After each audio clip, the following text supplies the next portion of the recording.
आज के सबक के साथ आपको 2 वीडियोस भेजे जा रहे हैं।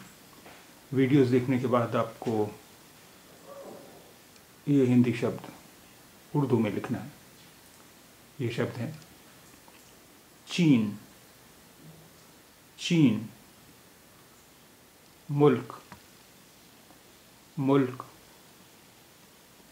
सवाल, सवाल, किताब, किताब, चावल, चावल, कूलर, कूलर, केक, केक, कैसा, कैसा, मोर, मोर, कौन, कौन, अंगूर, अंगूर।